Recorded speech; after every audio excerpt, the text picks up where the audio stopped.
இருக்கும்னு சொல்லுங்க. 21 வருஷம் கழிச்சு நம்ம எல்லாரும் ஒருத்தருக்கு ஒருத்தர் பார்த்துக்கிறோம். அப்ப எவ்வளவு ஹாப்பியா இருக்கும் சொல்லுங்க. நாம் அனைவரும் 21 வருஷம் கழிச்சு இந்த பள்ளி பருவத்தை முடித்து ஒன்று கூடி நம்மளோட வாழ்க்கை அனுபவங்களை பகிர்ந்து கொள்ள ஆவலாக இருக்கிறோம்.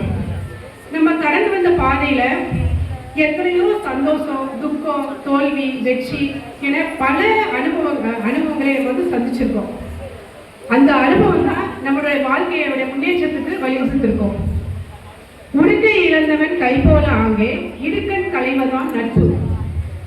நம்மளோட எத்தனை கஷ்டங்கள் வந்தாலும் நம்ம நண்பர்கள்ட்ட வந்து நம்மளோட கஷ்டங்களை அவங்ககிட்ட பகிர்ந்துக்கும் போது நமக்கு ஒரு ஆறுதல் கிடைக்கும். அப்படித்தானே? எனக்கெல்லாம் ரொம்ப கிடைச்சிருக்கு, அதனால நான் சொல்றேன். அப்படிப்பட்ட அந்த நட்பை வந்து நம்ம ஒரு நாளும் விட்டு கொடுக்கக்கூடாது. எப்பவும் எப்பொழுதும் எப்பயே நம்ம வந்து நம்மளோட நட்பு வட்டாரத்தை நம்ம வந்து தொடரணும். இந்த பள்ளி பருவம் அப்படிங்கிறது நமக்கு ரொம்ப ஒரு முக்கியமான ஒரு பருவம். அதை முடிச்சாதான் நம்ம வந்து வாழ்க்கையில எந்த ஒரு துறைக்கு போக முடியும். ஒவ்வொருத்தரும் ஒவ்வொரு துறையில இருந்து வந்திருக்காங்க. எல்லா துறையில இருந்தும் இந்த படிச்சு வேலைக்கு போயிருக்காங்க. நான் வந்து தமிழ்நாடு ரயில்வே போலீஸா இருக்கேன். எனக்கு ரொம்ப பெருமையா இருக்கு. நம்ம இந்த பள்ளியில படிச்சு ரொம்ப டீச்சர்ஸ்லாம் ரொம்ப ஸ்ட்ரிக்டா இருப்பாங்க.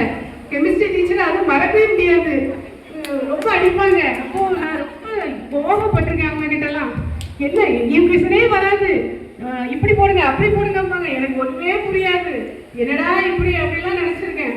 ஆனா இன்னைக்கு அவங்க கண்டிச்சதுனாலதான் நான் இந்த இடத்துல நின்று பேச முடியுது. அதனால நான் எனக்கு ரொம்ப பெருமையா இருந்தது. நம்ம ஒவ்வொரு நாளும் நம்ம டெய்லி நம்ம அன்னைக்கு என்னென்ன பண்றோமோ அதை வந்து யோசிச்சு பாருங்க நம்ம லைஃப்ல. அது நமக்கு ஒரு மறக்க முடியாத அனுபவமா இருக்கும். அதே போல நம்ம இந்த சந்தர்ப்பம் வந்து எக்காரணத்து கொண்டும் மறக்க முடியாத ஒரு அனுபவமா நமக்கு இருக்கணும். மறக்கவே முடியாது. உண்மையில இன்னைக்கு நான் ரொம்ப சந்தோஷமா இருக்கேன். எவ்வளோ நம்ம ஒவ்வொருத்தருக்கும் ஒவ்வொரு பிரச்சனைகள். எல்லாரும் ரொம்ப தூரத்துல இருந்து டிராவல் பண்ணி வந்திருக்கோம். கோயம்புத்தூர், ஃபாரின்ல இருந்து ஃபாரின்ல இருந்து வந்திருக்காரு. இப்படி எவ்வளவு தூரத்துல இருந்துலாம் வந்திருக்கோம். நம்ம அவ்வளவு தூரத்துல வந்து நம்ம இப்படியெல்லாம் சந்திப்போம் நினைச்சிருக்கோமா? கண்டிப்பா நினைச்சிருக்க மாட்டோம்.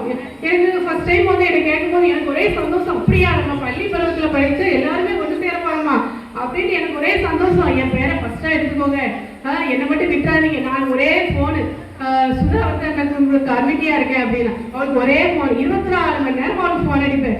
ஏண்டி என்னடியும் உனக்கு பிரச்சனை, உனக்கு கூடி போகட்டி அப்படின்பா. எனக்கு அந்த அளவுக்கு ரொம்ப ஒரு ஆர்வமா இருந்தது. நம்ம ஸ்கூல்ல படிச்ச எல்லாரையுமே பார்க்க போறோம்.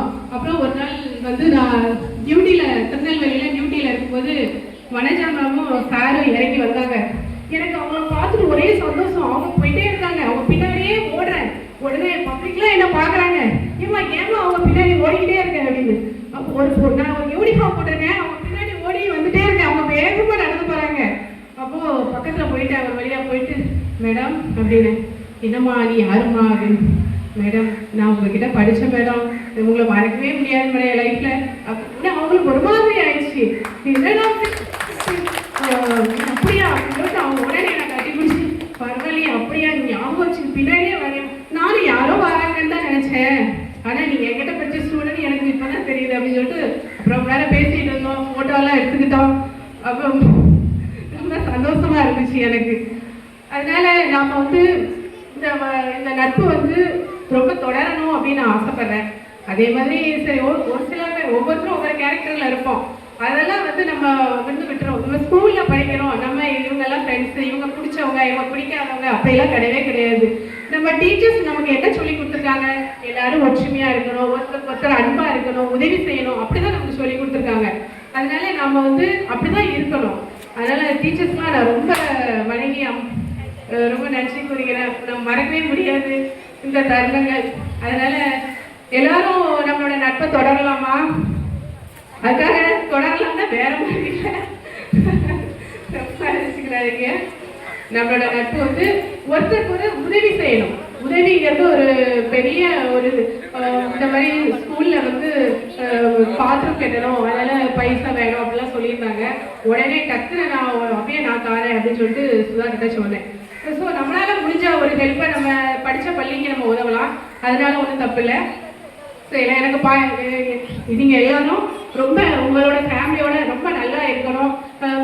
உங்க குழந்தைங்களை வந்து முதல்ல வந்து கல்வி தான் ஒரு அழியாத சொத்து ஒருத்தருக்கு. வந்து அந்த கல்வியை வந்து நீங்க அந்த குழந்தைங்களுக்கு நல்ல முறையில கொடுங்க.